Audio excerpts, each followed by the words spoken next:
बिस्मिल्लाहिर्रहमानिर्रहीम नहमदुहु व नुसल्ली व नुसल्लिमु अला रसूलिहिल करीम व अला आलिहि व सहबिहिल किराम अजमाइन। આપણે છેલ્લા દર્સમાં હજ કરવાની રીત સમજી લીધી છે। આજના દર્સમાં આપણે આ હજના સફરમાં જો કોઈ ભૂલ થઈ જાય તો તેના માટે આપણે શું કરવું પડશે તે સમજવું છે। એની પહેલાં આપણે હજ કિરાન શું છે એ સમજી લઈએ। હજ કિરાનનો મતલબ છે કે હજ અને ઉમરા બંનેનો એહરામ એક સાથે બાંધવું।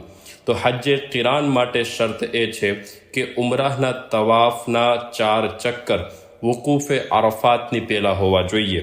સૌથી અફઝલ હજ કિરાન છે, એના પછી હજ તમત્તો અને હજ ઇફરાદ। આ ત્રણેય હજ વિશે આપણે માહિતી લઈ લીધી છે। હજ કિરાન કરવાવાળો મક્કા શરીફ પહોંચીને પહેલાં ઉમરા કરશે અને ઉમરાહ કર્યા બાદ મુંડન કે વાળ કપાવવા એ નહીં કરે। ઉમરા પૂરા કર્યા પછી એ હજી એક તવાફ, જેને તવાફે કુદૂમ કહે છે, એ કરશે। આ તવાફે કુદૂમ આ હજ કિરાન કરવાવાળા માટે સુન્નત છે અને જો ઈચ્છે તો હજની જે સઈ છે, જે તવાફે ઝિયારત પછી કરવાની હોય છે, એ સઈ આ તવાફે કુદૂમ પછી કરી શકે છે। જો અત્યારે આ હજની સઈ કરી લેશે તો જે તવાફે ઝિયારત પછી સઈ કરવાની છે એ તેને નહીં કરવી પડે। તો જો આ તવાફે કુદૂમમાં આ હજની સઈ કરી લેવાનો હોય તો આ તવાફે કુદૂમમાં એ રમલ અને ઇજ્તિબા બંને કરશે અને આ તવાફે કુદૂમ થઈ જાય પછી સફા મરવાની સઈ કરી લેશે। તો હવે એને હજ બાદ તવાફે ઝિયારત પછી સઈ નહીં કરવી પડે। બાકી હજના બધા મસાઇલ હજ તમત્તોની જેમ જ છે। હજ કિરાન કરવાવાળો પણ 10 ઝિલહજ્જે રમી કર્યા પછી કુરબાની કરશે અને આ કુરબાની તેના ઉપર પણ વાજિબ છે। આ કુરબાની હજના શુક્રાનાની કુરબાની છે અને આ કુરબાની પછી હલક અથવા તકસીર કરાવ્યા બાદ એહરામથી બહાર આવશે। હવે હજમાં જે ભૂલો થાય છે, જે જુર્મ થઈ જાય અને એ જુર્મ માટે શું કફારો આપવો પડશે તેની વાત કરશું। કફારો એટલે કે એ ભૂલ બદલ શું દંડ ભોગવવો પડશે, એ કે એ દંડ આપી દેવાથી, એ કફારો અદા કરી દેવાથી જે ભૂલ થઈ ગઈ છે એ ભૂલની પૂર્તિ થઈ જશે। તો અહીંયા અમુક જે બાબતો આ આખો દર્શ સમજવા માટે જરૂરી છે એ પહેલાં બયાન કરું છું। પહેલાં એ કે જો આ જુર્મ ઈરાદાપૂર્વક અને યોગ્ય કારણ વગર થયું હોય તો કફારો પણ વાજિબ છે અને ગુનેગાર પણ થયો માટે એના પર તૌબા પણ વાજિબ છે। તો ખાલી કફારો અદા કરવાથી પાક નહીં થાય, સાથે તૌબા પણ કરવી પડશે। અને જો અજાણતા અથવા કોઈ યોગ્ય કારણોસર જુર્મ થાય તો કફારાથી એ ભૂલની, એ જુર્મની પૂર્તિ થઈ જશે। જુર્મ કરવાથી કફારો દરેક પરિસ્થિતિમાં લાગુ પડશે, યાદ હોય કે ન યાદ હોય, જાણતો હોય કે આ જુર્મ છે કે ન જાણતો હોય, ખુશીથી કર્યું હોય કે કોઈએ કરવા માટે મજબૂર કર્યો હોય, સૂતામાં થયું હોય કે જાગતામાં થયું હોય, નશાની હાલતમાં થયું હોય કે બેહોશીની હાલતમાં થયું હોય કે પછી હોશમાં હોય ત્યારે થયું હોય, તેણે પોતે કર્યું હોય કે કોઈએ બીજાને તેને હુકમ આપીને કરાવ્યું હોય, દરેક પરિસ્થિતિમાં કફારો લાગુ પડશે। કફારાના 3 પ્રકાર છે। પહેલું બદના। બદના એટલે કે ઊંટ અથવા ગાય ભેંસની કુરબાની કરવી પડે, એને બદના કહેવાય। બીજું દમ એટલે કે બકરી કે ઘેટો, એની કુરબાની કરવી પડે, ઘેટા બકરાની, તો એને કહેવાય દમ। આ જે બદના અને દમ છે એ જ શરતના જાનવર હોવા જોઈએ જે શરતો કુરબાનીના જાનવરમાં હોય છે। કફારાનો ત્રીજો પ્રકાર સદકો। આ સદકો એટલે કે સદકાએ ફિત્રમાં જે આપણે આપીએ છીએ એ, એટલે કે 2 કિલો 50 ગ્રામ જેટલું ઘઉં અથવા લોટ અથવા તેની કિંમત, આ સદકો। તો આ 3 પ્રકારના કફારા છે। બીજી એક વાત ધ્યાનમાં રાખવા જેવી કે જ્યાં દમનો હુકમ છે એ જુર્મ જો બીમારીના કારણે કે સખત ગરમીના કારણે કે સખત ઠંડીના કારણે કે જખમ, ઘાવ કે ફોડકા કે ટોલાની સખત ઈજાને કારણે થયું તો આવા જુર્મને જુર્મે ગેર ઇખ્તિયારી કહે છે કે આમાં એનો કોઈ કંટ્રોલ નથી વ્યક્તિનો, ગેર ઇખ્તિયારી આ જુર્મ થયું છે તો એને જુર્મે ગેર ઇખ્તિયારી કહેવામાં આવે છે. તો આવા જુર્મમાં છૂટ છે કે દમના બદલે 6 મિસ્કીનોને એક સદકો આપી દે, અથવા 2 ટાઈમ પેટ ભરીને આ 6 મિસ્કીનોને જમાડે, અથવા 3 રોઝા રાખી લે. તો એના માટે છૂટ છે કે દમના બદલે આ કામ કરી લે જો જુર્મે ગેર ઇખ્તિયારી હોય તો. જો 6 સદકા એક જ મિસ્કીનને આપી દીધા અથવા 3 કે 7 મિસ્કીન પર સદકા વેચી દીધા તો કફારો અદા થશે નહીં. મતલબ કે 6 મિસ્કીનોને એક સદકાની કિંમત પહોંચે અથવા સદકો પહોંચે એ જરૂરી છે. આ સદકો આપવા માટે અફઝલ હરમ શરીફના મિસ્કીન છે, પણ જરૂરી કે વાજિબ નથી. હરમની હદની બહાર પણ આ સદકા અદા થઈ શકે છે. અને જો આ જુર્મે ગેર ઇખ્તિયારીમાં ક્યાંય સદકાનો હુકમ આવતો હોય તો એ સદકાના બદલે 1 રોઝો રાખી લેશે તો પણ ચાલશે. બીજી વાત, કફારો એના માટે છે કે ભૂલ ચૂકથી કે સૂતામાં કે મજબૂરીમાં કોઈ જુર્મ થઈ જાય તો કફારો આપીને એ જુર્મથી પાક થઈ જાય. એમ નહીં કે જાણી જોઈને કોઈ યોગ્ય કારણ વગર જુર્મ કરે અને પછી કહે કે કફારો આપી દેશું. આપવાનો તો પણ થશે, પણ જાણી જોઈને અલ્લાહના હુકમ વિરુદ્ધ કરવું એ કેટલી સખત વાત છે. બીજી વાત કે એક બેઠકમાં એક પ્રકારનો જુર્મ વારંવાર થાય તો પણ એક જ કફારો લાગુ પડશે, અને 1 થી વધારે પ્રકારના જો જુર્મ એક બેઠકમાં થાય તો જેટલા પ્રકારના જુર્મ થયા એટલા કફારા લાગુ પડશે. આને જો બેઠક બદલી જાય તો પછી એક પ્રકારનો જુર્મ હોય છતાં પણ અલગ અલગ બેઠકમાં અલગ અલગ કફારા લાગુ પડશે. આના પછીની વાત, જ્યાં એકદમ કે એક સદકો લાગુ પડે છે, કારીનને એટલે કે હજ્જે કિરાન કરવાવાળાને 2 લાગુ પડશે, એટલે કે 2 દમ 2 સદકા આપવા પડશે. કફારાની જે આ કુરબાની છે એટલે કે દમ બદના એ હરમમાં જ કરવું જરૂરી છે, હરમની બહાર થઈ શકશે નહીં. સદકા અને રોઝા એ હરમની હદની બહાર પણ થઈ શકે છે, ઘરે આવીને પણ અદા કરી શકાય છે.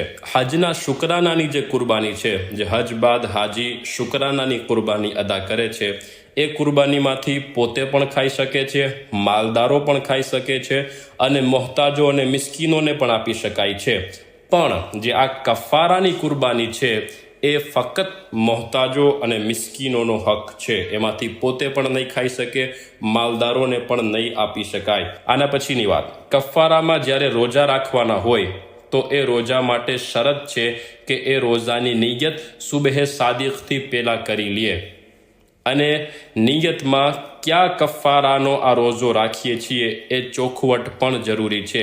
ખાલી રોજા રાખવાની નિયતથી રોજું રાખી લીધું તો આ કફારાનો રોજો અદા થશે નહીં, પણ નફલ થઈ જશે. અને આ રોજા ઉપરા ઉપરી રાખવા એ પણ જરૂરી નથી, અને હરમ શરીફમાં રાખવા કે એહરામની હાલતમાં રાખવા એ પણ જરૂરી નથી, ઘરે આવીને પણ રાખી શકાય છે. દરેક વાજિબ માટે એ હુકમ છે કે કોઈ યોગ્ય કારણસર જો એ વાજિબ છૂટે તો એ વાજિબ છોડવાનો જે ગુનાહ છે એ માફ છે, એની ઉપર એને કોઈ કફારો લાગુ પડશે નહીં. હવે વિગતવાર ક્યું કામ થાય તો કયો કફારો લાગુ પડે, દમ લાગુ પડશે કે બદના લાગુ પડશે કે સદકો લાગુ પડશે, એની વાત કરશું. સૌથી પહેલાં એહરામને લગતી જે પાબંદીઓ છે એમાં ભૂલ થાય તો શું? પહેલું, ખુશ્બુ અને તેલ લગાવવું. ખુશ્બુ જ્યારે વધારે હોય અને શરીર પર અંગના થોડાક જ ભાગમાં લાગી જાય તો આ ખુશ્બુના કારણે દમ લાગુ પડશે. તો ખુશ્બુ વધારે છે એમ ક્યારે કહેવાય? જ્યારે જોવાવાળા લોકો, વધારે પડતા માણસો એમ કહે કે આ ખુશ્બુ વધારે છે, ત્યારે એ ખુશ્બુને વધારે ગણવી. આ વધારે પડતી ખુશ્બુ જ્યારે શરીરના અંગના કોઈ એક અંગના થોડાક ભાગ પણ લાગી જાય તો દમ લાગુ પડી જશે. અને જો આખા અંગ ઉપર લાગી જાય, કોઈ મોટા અંગ ઉપર, આખા અંગ ઉપર લાગી જાય તો દમ લાગુ પડશે જ. મોટો અંગ એટલે કે માથું છે, મોઢું છે, સાથળ છે, પિંડલી છે, તો આવા આખા અંગ ઉપર જો વધારે ખુશ્બુ લાગી જાય તો દમ લાગુ પડશે. અને જો ખુશ્બુ ઓછી છે, વધારે નથી, એટલે કે આ ખુશ્બુને મહેસૂસ કરવાવાળા, જોવાવાળા એમ કહે છે કે આ ખુશ્બુ વધારે નથી, ઓછી છે, તો જો એ અંગના થોડાક ભાગ પર લાગી જાય, કોઈ અંગના થોડાક ભાગ પર લાગી જાય તો સદકો લાગુ પડશે. અને જો આ થોડી ખુશ્બુ છે પણ કોઈ એક આખા અંગ ઉપર, જે આ મોટા અંગ છે, માથું, મોઢું, સાથળ, પિંડલી, આવા પ્રકારના મોટા કોઈ અંગ ઉપર, આખા અંગ ઉપર લાગી જાય તો દમ લાગુ પડશે. કપડા પર જો ખુશ્બુ લાગી જાય તો જો વધારે હોય તો દમ અને ઓછી હોય તો સદકો. વધારે અને ઓછી ક્યારે ગણવી એના વિશે વાત કરી. ખુશ્બુ સૂંઘવાથી કોઈ કફારો નથી, પણ એહરામની હાલતમાં ખુશ્બુ સૂંઘવી એ મકરૂહ જરૂર છે. ખાવા પીવામાં જે ખુશ્બુ છે એની વાત કરીએ. ખાવાની વસ્તુમાં જો વસ્તુ પોતે જ ખુશ્બુ છે એ ખાધી, એટલે કે એલચી છે કે લવિંગ છે કે તજ છે કે કેસર છે કે મુશ્ક છે, આવી કોઈ વસ્તુ જે પોતે જ ખુશ્બુ છે એ ખાધી, તો જો મોઢાના અડધા ભાગથી વધારે પર લાગી જાય તો દમ લાગુ પડશે, અને તેનાથી ઓછા પર લાગે તો સદકો લાગુ પડશે. હવે વસ્તુ પોતે ખુશ્બુ નથી, પણ કોઈ રાંધેલ ખોરાકમાં, જે ખોરાકમાં આગનો અસર છે, પાકેલ ખોરાક છે, રાંધેલ ખોરાક છે, એ રાંધેલ ખોરાકને ખાધો, એમાંથી ખુશ્બુ આવતી હોય છતાં પણ એ ખાવામાં કોઈ કફારો લાગુ પડશે નહીં. અને જો રાંધેલ નથી, આગનો અસર એમાં નથી, તો પછી જોવામાં આવશે કે ખુશ્બુ વધારે છે કે ખોરાક, એટલે કે જે વસ્તુ એમાં ખુશ્બુદાર નાખી છે એ ખુશ્બુદાર વસ્તુ વધારે છે કે ખોરાક. જો ખુશ્બુદાર વસ્તુ જે નાખી છે એનું પ્રમાણ વધારે છે, ખોરાકનું પ્રમાણ ઓછું છે, તો એ આખી આ ખાવાની વસ્તુ છે એને ખુશ્બુ તરીકે ગણવામાં આવશે. એટલે કે જો એના ખાવાથી અડધાથી વધારે મોઢામાં ખુશ્બુ લાગી જાય તો દમ લાગુ પડશે, એનાથી ઓછામાં સદકો. અને જો ખોરાક વધારે છે, ખુશ્બુદાર જે વસ્તુ નાખી છે એનું પ્રમાણ ઓછું છે, તો પછી એ ખોરાકને ખાવામાં કોઈ કફારો નથી. પણ જો હજી એ ખોરાકમાંથી ખુશ્બુ આવતી હોય તો તેને ખાવું મકરૂહ છે. આ ખાવાની વસ્તુની વાત કરી. પીવાની વસ્તુમાં જો ખુશ્બુ ભેળવેલી હોય તો જો આ ભેળવેલ વસ્તુ જે છે, જે ખુશ્બુદાર વસ્તુ એ વધારે હોય જે આ બીજી વસ્તુ છે એના કરતાં, તો પછી એ વસ્તુને પીવામાં દમ લાગુ પડશે. અને જો આ ખુશ્બુદાર વસ્તુ જે ભેળવી છે એ મૂળ જે વસ્તુ છે એના કરતાં ઓછી છે, તો આવા મિશ્રણને, આવા પ્રવાહીને પીવાથી 3 વાર કે તેનાથી વધારે પીવાથી દમ લાગુ પડશે, અને તેનાથી ઓછી વાર પીવાથી સદકો લાગુ પડશે. ખુશ્બુ ક્યાંય લાગી જાય તો પછી એને દૂર કરવી વાજિબ છે.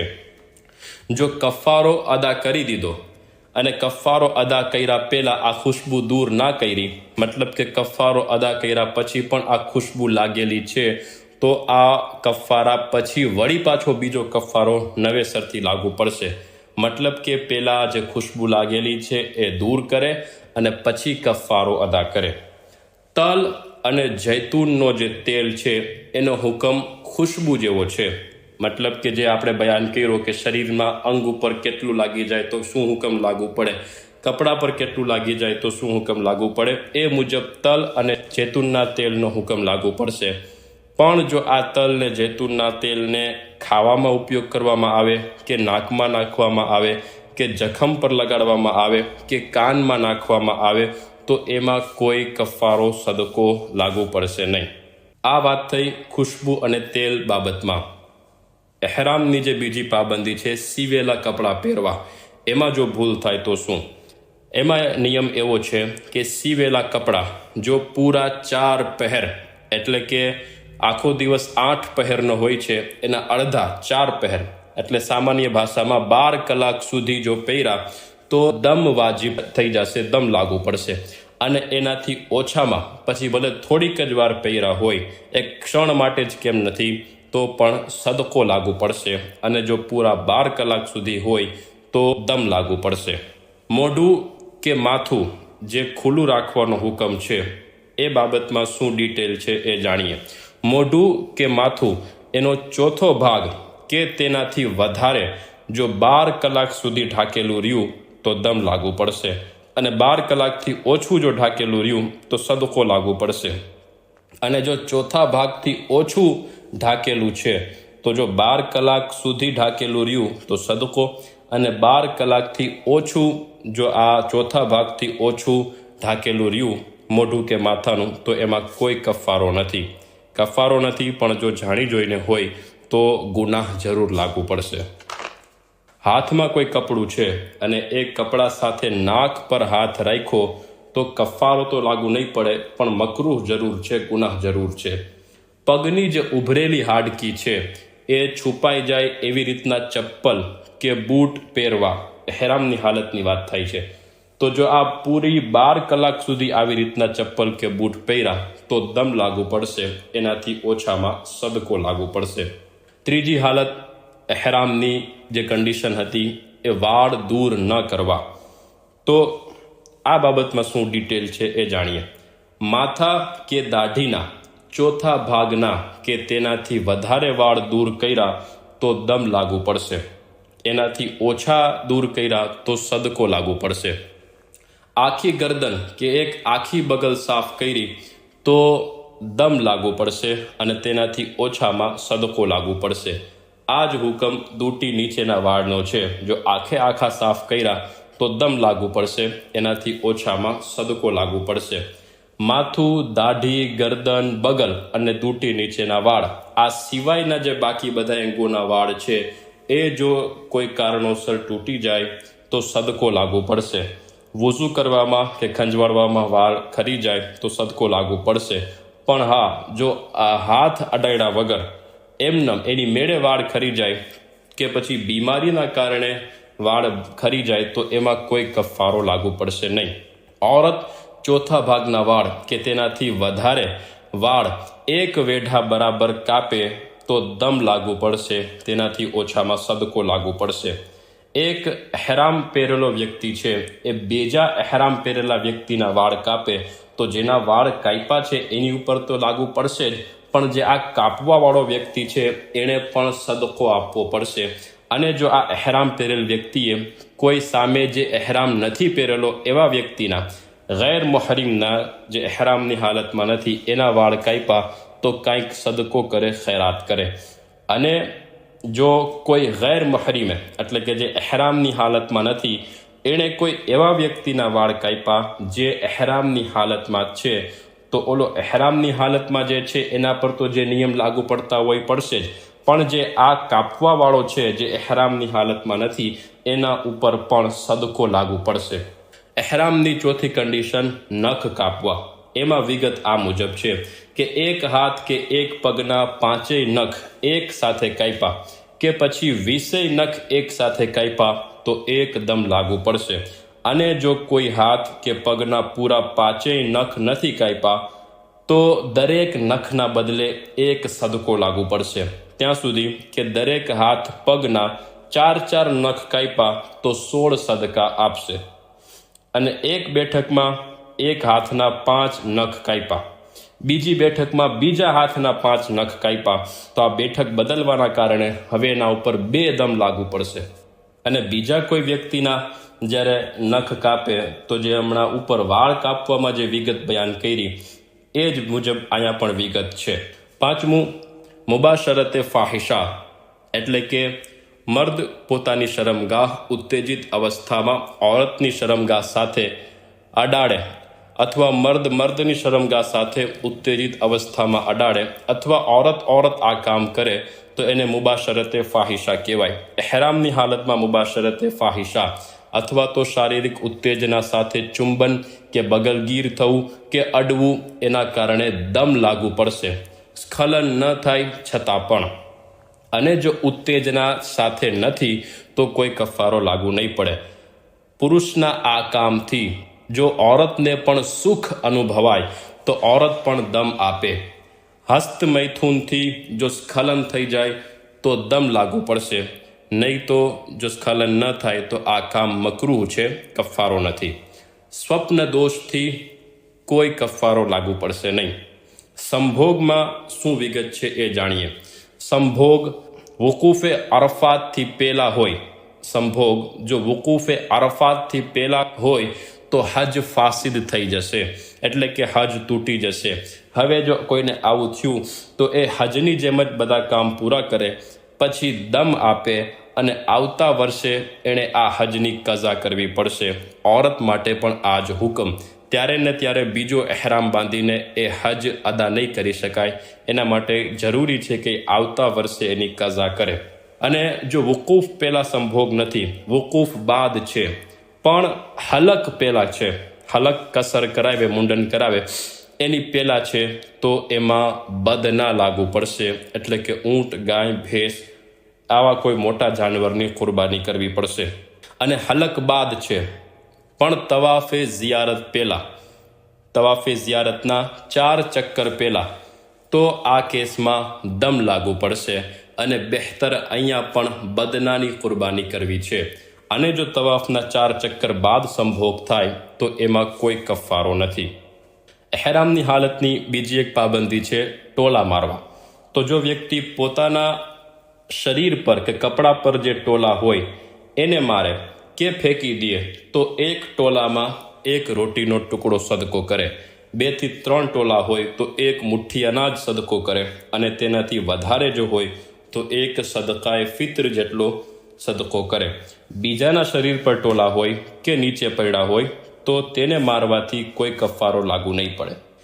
મીકાતને લગતા જે ભૂલ છે એની વાત કરીએ.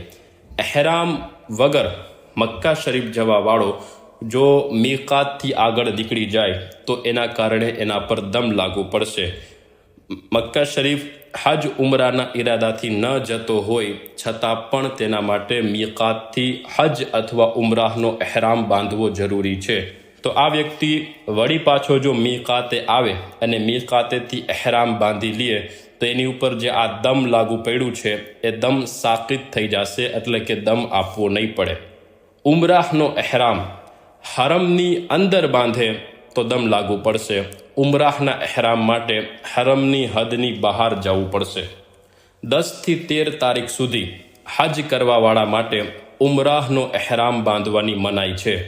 જો એહરામ ઉમરાનો બાંધી લેશે તો એહરામ એને તોડવો પડશે, એટલે કે એહરામની હાલતમાંથી બહાર આવવું પડશે, અને આ ઉમરાની કઝા કરવી પડશે અને દમ આપવો પડશે. જો ઉમરા કરી લેશે છતાં પણ તેને દમ આપવો પડશે, ઉમરા થઈ જશે. આ એહરામને હાલતમાં જે ભૂલો થાય એની વાત કરી. હવે હરમમાં અમુક કામ નથી કરવાના. જે વ્યક્તિ એહરામમાં હોય તો પણ ભલે, એહરામની હાલતમાં ના હોય તો પણ ભલે. હરમની એક પોતાના નિયમો છે. તો હરમની હદની અંદર શિકાર કરવો એ હરામ છે. તો જો કોઈ એહરામની હાલતમાં વ્યક્તિ હોય અને હરમની હદની અંદર જંગલી જાનવરનો શિકાર કરે કે શિકાર કરવા તરફ ઇશારો કરે અથવા કોઈ પણ રીતે શિકારમાં ભાગીદાર બને, તો આ બધા કામ એના માટે હરામ છે. આ બધા કામમાં એના ઉપર કફારો વાજિબ છે, અને કફારામાં એ જાનવરની કિંમત આપવી પડશે. આ કિંમત કોઈ ન્યાયપ્રિય 2 વ્યક્તિ જે કહે કે આ જગ્યાએ આ જાનવરની આ કિંમત છે, એ મુજબ એણે કિંમત આપવી પડશે. આ કિંમત ફકીરો ઉપર સદકો કરે, એવી રીતે કે બધાને સદકાએ ફિત્ર જેટલું મળી જાય, અથવા તો અનાજ ખરીદીને ફકીરોમાં બાટી દે. પણ આમાં પણ એ જ ધ્યાન રાખે કે દરેક ફકીરને 1 સદકાએ ફિત્ર જેટલું મળે. અને એમ પણ કરી શકે છે કે કિંમતથી જેટલા સદકાએ ફિત્ર અદા થવાના હોય એટલા સદકાએ ફિત્રમાં 1 સદકાએ ફિત્ર માટે 1 રોજો, એવી રીતે રોજા રાખી લે. અને જો એહરામ વગરનો કોઈ વ્યક્તિ છે એ હરમના જાનવરનો શિકાર કરે કે કોઈ પણ રીતે આવી રીતે હોય તો એને પણ કફારો અદા કરવો પડશે. પણ તે કફારાના બદલે રોઝા રાખી શકશે નહીં. હરમના જાનવરને ઈજા પહોંચાડી તો જે ઈજાના કારણે એની કિંમતમાં જે ઘટાડો થયો એટલી કિંમત સદકો કરવી પડશે. આ વાત હતી એહરામ અને હરમને લગતી જે ભૂલો છે એ. હવે હજના જે કામ છે એમાં જે કોઈ ભૂલો થાય તો શું? સૌથી પહેલાં તવાફમાં ભૂલ. જો ફર્ઝ તવાફ હોય એના 4 કે 4થી વધારે ચક્કર જનાબતની હાલતમાં, એટલે કે એવી હાલતમાં કે જેમાં ગુસ્લ વ્યક્તિ પર વાજિબ થઈ જાય છે, એવી હાલતમાં જો ફર્ઝ તવાફના 4 કે 4થી વધારે ચક્કર કરે અથવા હૈઝ અને નિફાસની હાલતમાં કરે તો બદના લાગુ પડશે. અને 2 વુઝુ કરે, વુઝુ વગર કરશે તો દમ લાગુ પડશે. જનાબતની હાલતમાં જે તવાફ કર્યો હોય ફર્ઝ તવાફ, એ પાછો અદા કરવો પાકીઝગીની સાથે એ વાજિબ છે, અને વુઝુ વગર જે કર્યો હોય એને પાછો અદા કરવો એ મુસ્તહબ છે. જો 12 તારીખ પહેલાં જો આ જનાબતની હાલતમાં જે તવાફ કર્યો છે એ અદા કરી લઈએ તો જે આ બદના લાગુ પડ્યો છે એ સાકિબ થઈ જશે, નહીં આપવું પડે. 4 ચક્કરથી ઓછા જનાબતની હાલતમાં કર્યા હોય તો દમ લાગુ પડશે, અને જો વુઝુ વગર કર્યા હોય તો દરેક ચક્કરના બદલે 1 સદકો લાગુ પડશે. આ 4 ચક્કરથી ઓછા જ્યારે વુઝુ વગર કર્યા હોય તો દરેક ચક્કરના બદલે 1 સદકો લાગુ પડશે. ફર્ઝ તવાફની જ આગળ વાત કરીએ. ફર્ઝ તવાફ પૂરેપૂરો કે 4 કે 4થી વધારે ચક્કર યોગ્ય કારણ વગર ચાલીને ના કર્યું, અથવા સિત્રે ઔરત વગર કર્યું, કે પછી ઊંધો તવાફ કર્યો, કે હતીમના અંદરથી તવાફ કર્યો, કે 12 તારીખ પછી તવાફ કર્યો તો દમ લાગુ પડશે. અને પાછું જેવી રીતે વ્યવસ્થિત તવાફ અદા કરવાનો હોય એવી રીતે જો કરી લઈએ તો આ દમ સાકિબ થઈ જશે.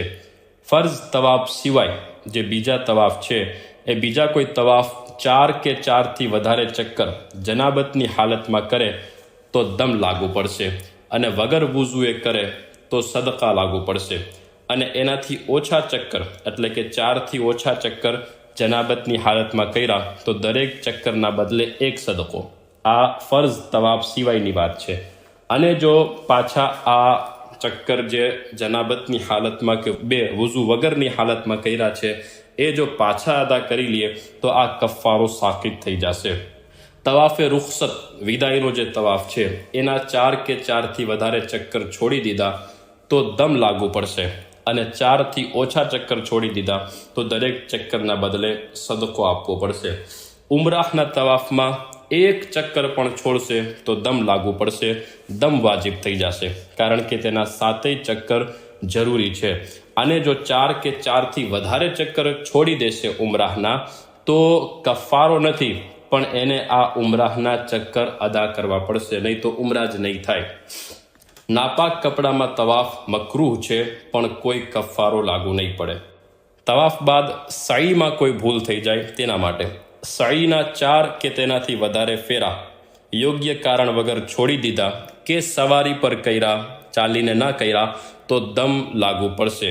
4થી ઓછા ફેરામાં જો આવું કર્યું હોય તો દરેક ચક્કરના બદલે સદકો આપે, અને જો પાછી આવે સહી વ્યવસ્થિત કરી લે તો આ જે કફારો લાગુ પડ્યો છે એ સાકિબ થઈ જશે, નહીં આપવો પડે. તવાફથી પહેલાં જો કોઈ સહી કરી લે તો દમ લાગુ પડશે. તવાફ બાદ જો પાછી સહી કરી લીધી તો આ જે કફારો દમ લાગુ પડ્યો છે એ સાકિબ થઈ જશે. જનાબતની હાલતમાં કે વગર વુઝુએ સહી કરવાથી સહી થઈ જશે, કફારાની જરૂર નથી અને પાછી અદા કરવાની જરૂર નથી, પણ વુઝુ સાથે કરવી એ મુસ્તહબ છે.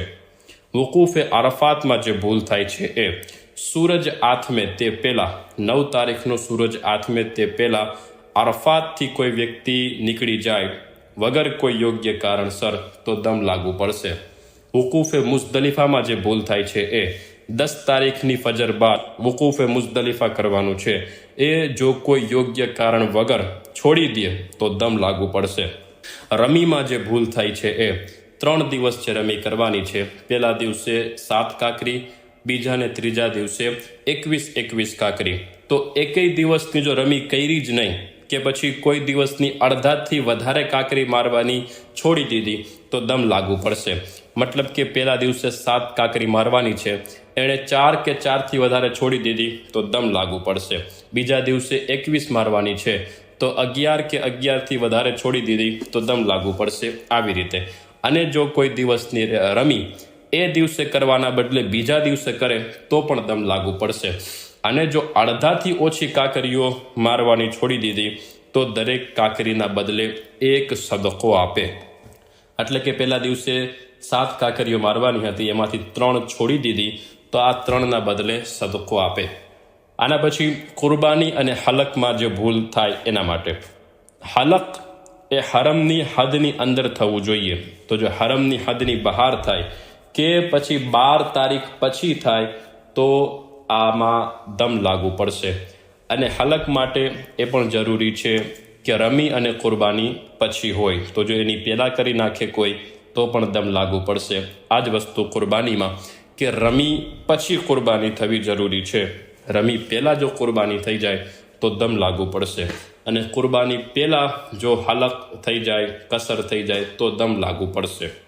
આ બધા મસાઇલને ધ્યાન રાખો અને કોશિશ કરો કે ઓછાથી ઓછામાં ઓછી ભૂલો થાય. અને ખાસ જે કોઈ ભૂલો થતી જાય અહેરામની હાલતમાં, હજમાં, ઉમરામાં, અને જે કાંઈ નિયમ લાગુ પડતા હોય, દમ લાગુ પડતો હોય, બદના લાગુ પડતો હોય, સદકા લાગુ પડતા હોય, એ કોઈ મોબાઈલમાં કે પછી કોઈ કાગળમાં લખતા જાઓ. એ બધી વ્યવસ્થિત નોંધ રાખો કે આ સદકા તમે પછી અદા કરી શકો. અને સદકા અદા કરવા લગભગ વ્યક્તિને જરૂર પડવાની જ હોય છે. સદકા કારણ કે વાળ ખરી જતા હોય છે વૂઝુ કરતી વખતે, નાતી વખતે, કે પછી ઇસ્તિંજા કરતી વખતે. તો આ બધી વસ્તુનું ધ્યાન રાખો. અને જો આ વાળ ખરી જાય તો પછી એ લખી લ્યો કે આટલા સદકા આપણે અદા કરવાના છે. તો હજ દરમિયાન કે હજ પૂરી થઈ જાય પછી ત્યાં ને ત્યાં સદકા અદા કરી દો, એ વધારે સારું છે. ના થઈ શકે તો વળી પાછા ઘરે આવીને સદકા અદા કરી દો. આવી રીતે હજ કરો અને સદકા કે દમ એ અદા કરવામાં કોઈ કંજૂસાઈ ના કરો. આ અલ્લાહ તાલાનો હુકમ છે, એને બરાબર સાચા દિલથી અદા કરો. ઇન્શાઅલ્લાહ અલ્લાહ તાલા આની બરકતોથી આપણી હજ કબૂલ ફરમાવશે અને હજની ખરેખર જે બરકતો છે એ આપણને નસીબ ફરમાવશે. વમા અલૈના ઇલ્લલ બલાગ.